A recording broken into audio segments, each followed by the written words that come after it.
Doctor Deepak Singh medical science centre से। Gynaecology chapter का एक बहुत ही कॉमनेस्ट डिजॉर्डर्स जो आज के समय में बहुत सारे फीमेल में मिलता है, ये प्रूराइटस vulva.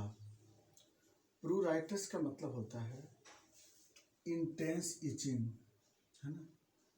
प्रूराइटस means intense itching and vulva मतलब external genital organs. External genital organs जैसा कि जानते हैं आप कि वल्वा में एक्सटर्नल जेनाइटल ऑर्गन्स में 6 पार्ट होते हैं। जैसे पहला मॉन्स प्यूबिस,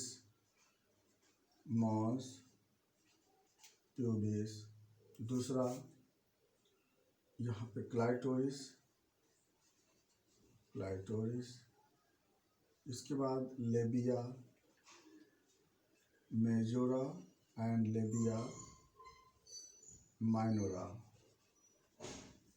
इसके बाद पेरिनियम एंड अंदर में होता है वेस्टिबुली। टोटल 6 पार्ट मिल करके भला बना होता है। और ये सारे पार्ट में जितने पार्ट बताए हैं ना, ये सारे पार्ट में इंक्लूडिंग एनल एरिया भी क्या होता है। एनल एरिया मतलब कि जो पेरिनियम के बाद एनस एरिया आ गया ना, ये सारे पार्ट जो होता है ना, उस ज़्यादा इचिंग होती है। इसी कंडीशन को हम लोग बोलते हैं प्रूराइटस वल्वा। तो वल्वा तो समझ में आ गया कि किस पार्ट को। अब हम लोग बात आते हैं इसका कॉज पे क्या क्या आता है। तो इसमें कई तरह के कॉज मिलेंगे। सबसे पहले मान लिया जाए फिजिकल एजेंट्स, फिजिकल की बात चलेंगे अगर, तो स्मॉल हेयर सबसे नंबर 1 पे आता है। इसके बाद कुछ केमिकल इरिटेटिंग सब्सटेंस आते हैं, जैसे यूरिन का अगर ज़्यादा एसिडिक हो जाना, यूरिक एसिड का फॉर्मेशन अगर ज़्यादा होगी, यूरिक ऑक्जेलिक एसिड ज़्यादा अगर रिलीज होगी, तो यूरिन अगर बाय द वे होल्ड करके, यूरिन अगर सब राउंड में रह गया या अगर मतलब वॉश नहीं किए तो यूरिन अगर अटैच कर जाता है, तो यूरिक एसिड यहाँ पर इरिटेट करता है। क्योंकि जो क्लाइटोरिस होती है, क्लाइटोरिस में जो नर्व होता है ना, बहुत ही हाईली सेंसिटिव नर्व होता है। तो वो नर्व पे अगर उस पर अगर by the way urine deposit करेगा तो इरिटेटिव ज़्यादा होगी, इससे इचिंग बढ़ती है ज़्यादा।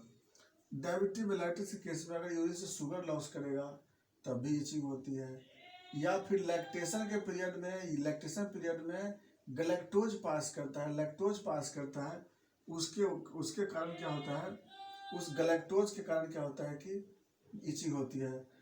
प्रेगनेंसी में भी इचिंग होती है, उसमें भी क्या, प्रेगनेंसी में मेन रीजन होती है, फिर उसी कारण से हो गई। गैलेक्टोज के पास करने के कारण भी इचिंग होती है। तो जनरली क्या है कि यूरिन के कुछ कंपोजिशन चेंज होने के कारण, जैसे प्रेगनेंसी में गैलेक्टोज हो गया, लैक्टेशन में गैलेक्टोज पास करती है, तो उसके कारण भी इचिंग डेवलप होता है।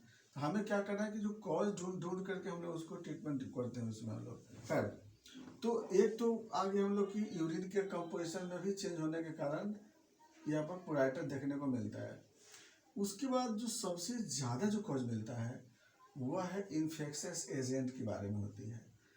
इन्फेक्शस एजेंट में जैसे कि सबसे पहला बैक्टीरिया में जैसे गोनोकोकस बैक्टीरिया हो गई, या फिर क्लेमाइडिया इन्फेक्शन हो गया, या फिर ट्रिपल पैलिडम का इन्फेक्शन हो गया। तो ये सब के कारण भी इचिंग होने का टेंडेंसी होता है, लेकिन इसमें सबसे ज़्यादा क्लेमाइडिया की वजह से हो सकता है इचिंग।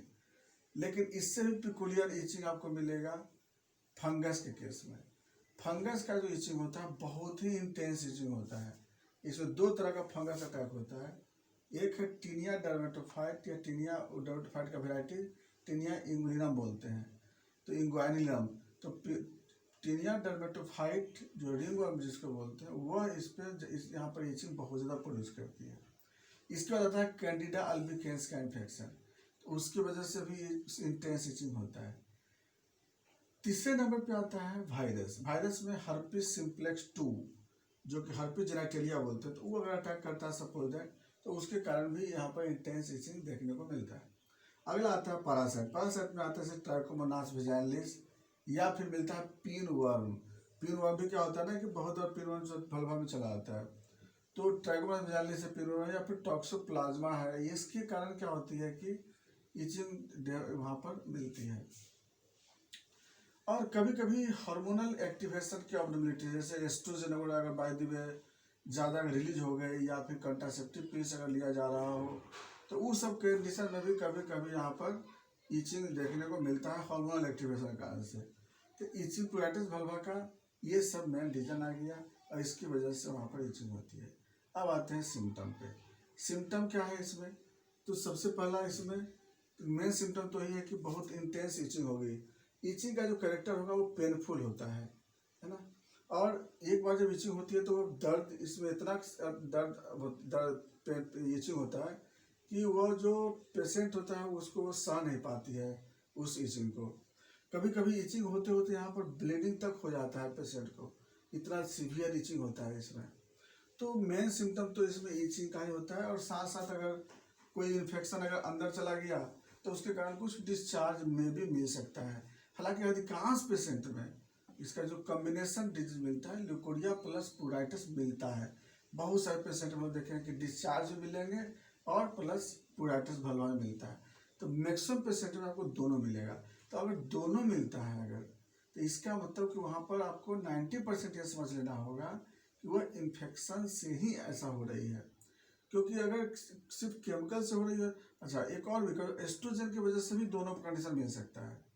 तो इसलिए हमको ये समझना होगा कि जो इचिंग हो रही है उसकी इचिंग के साथ और क्या कैरेक्टर है, तभी हम लोग उसको मेडिसिनल अच्छा से दे सकते हैं। फिर नेक्स्ट आते हैं फिर साइन पे।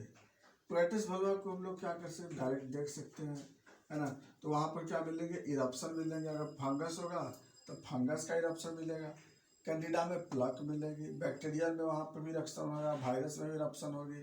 तो इस तरह से वहाँ पर आपको इरप्शन मिलेगा वहाँ पर डायरेक्ट देखने पर। नेक्स्ट आते हैं फिर कॉम्प्लिकेशन। प्यूराइटिस वल्वा का कॉम्प्लिकेशन क्या है, ल्यूकोरियल डिस्चार्ज होंगे या फिर ब्लीडिंग होगी। तो वहाँ पर जनरली क्या होती है कि कॉम्प्लिकेशन एक ल्यूकोरिया ज़्यादा का चांसेस ज़्यादा मिलती है। इन्वेस्टिगेशन, अगर हम इसका इन्वेस्टिगेशन करना चाहें तो क्या करा सकते हैं प्यूराइटिस वल्वा का? तो पहला कि हम लोग डायरेक्ट एग्जामिनेशन हो गए। दूसरा हम लोग यहाँ से स्वाब लेकर के माइक्रोस्कोप में देख सकते हैं यहाँ वहाँ पर क्या है, फंगस है, बैक्टीरिया है या क्या है, ये हम लोग देख सकते हैं। इसके बाद हम लोग आते हैं लास्ट हम लोग मैनेजमेंट। अगर ऐसा पेशेंट आता है तो हम लोग क्या ट्रीटमेंट कर सकते हैं, क्योंकि इसका मरीज बहुत मिलता है। इसके लिए हम लोग क्या करते हैं कि अगर प्यूराइटिस वल्वा का पेशेंट आता है तो पहले हम लोग क्या करते हैं कि अगर जहाँ हेयर वगैरह की बात होती है तो हम लोग पहले बोलते हैं क्लीन करने के लिए। चूँकि अगर हेयर में पेडिकुलोसिस का इन्फेक्शन अगर होता है, सपोज दैट पेडिकुलोसिस, तो वो सब कारण से भी वहाँ पे मिलेगा, इचिंग बहुत सीवियर होती है। तो सबसे पहले हम लोग बोलते हैं वहाँ पर क्लीनिंग ऑफ द एरिया, पहला कंडीशन। दूसरा हम लोग क्या बोलते हैं कि इस एरिया में एंटी फंगल एजेंट हो, एंटी पैरासिटिक एजेंट हो, वो हम लोग अप्लाई कराने के लिए बोलते हैं। इसके लिए हम लोग बताते हैं अभी आपको। नेक्स्ट हम लोग क्या करते हैं कि मैनेजमेंट, हम लोग ब्लड शुगर का मैनेजमेंट करेंगे, प्रॉपर हम लोग वाटर इंटेक कराते हैं, ये हम लोग पेशेंट बोलते हैं। और अगर हार्मोनल है तो हार्मोनल थेरेपी के लिए हम लोग एडवाइस करें पेशेंट को। लेकिन एक चीज़ है कि इचिंग को तो अवॉइड करना ही पड़ेगा हमें किसी भी तरह से। वहाँ पे हम लोग क्या करते हैं कि वाश सोल्यूशन हम लोग अप्लाई कराते हैं। वाश सोल्यूशन के लिए क्या करते हैं हम लोग कि पेशेंट को हम लोग सबसे बेस्ट जो होता है, हेमोपैथिक में भी अच्छा वाश सोल्यूशन आता है। एलोपैथिक में हम लोग बोलते हैं बीटाडीन से हम लोग वाश करने के लिए बोलते हैं। होम्योपैथिक में लोग क्या करते हैं कि जैसे कैलेंडुला क्यू है या इचिनेसिया क्यू है, इचिनेसिया क्यू, और एजार्डिका इंडिका क्यू, एजार्डिका इंडिका क्यू, ये तीनों का केमिकल मिलाते हैं 40 एंड 20 रेशियो। इस तरह से मिला करके हम लोग एक कॉम्बिनेशन का बना लेते हैं। और अगर हमको अगर फंगस वगैरह मिलता है तो इसमें हम लोग 2% इसमें क्या मिलाते हैं, क्रियोजोट मिला देते हैं, क्रियोजोट। और इसके बाद क्रियोजोट क्यू में, सब क्यू में आता है। और उसके बाद पेशेंट को हम लोग वॉश कराते हैं। इससे क्या होता है कि प्रॉपर वहाँ पर जो भी एजेंट होता है वो रिमूव हो जाता है। क्योंकि देखो प्यूराइटिस वल्वा का सबसे बेस्ट इलाज क्या है, प्रॉपर वॉश। नहीं तो जब तक वॉश नहीं करेंगे तब तक इसका कोई ट्रीटमेंट नहीं होती है। तो इसके लिए हम लोग वही बोले कि इसका हम लोग कॉम्बिनेशन का सोल्यूशन बना करके एजाइडकाइन का Q, calendula Q, echinacea Q, कियोजोट क्यू, सीना क्यू, ये सब का कॉम्बिनेशन का क्यू बना करके हम लोग अब पेशेंट को बोलते हैं कि दिन भर में 2 बार इस एरिया को टोटल वॉश करने के लिए। बाकी हम लोग चलाते हैं फिर होम्योपैथी मेडिसिन। होम्योपैथी मेडिसिन में सबसे बेस्ट दवा आती है ग्रेफाइटिस, जिसको हम लोग ग्रेफाइटिस 200 या 30 में हम लोग पेशेंट को देते हैं, मतलब आराम हो जाती है पेशेंट को। उसके बाद अगर ये दूसरा नंबर ग्रुप की दवा आती है पेट्रोलियम आती है, ये पेशेंट को दे सकते हैं। तीसरे नंबर की दवा आती है क्रियोजोट आता है। चौथे नंबर की दवा आती है मार्क्सोल आता है इसमें। इसके बाद कॉस्टिकम है।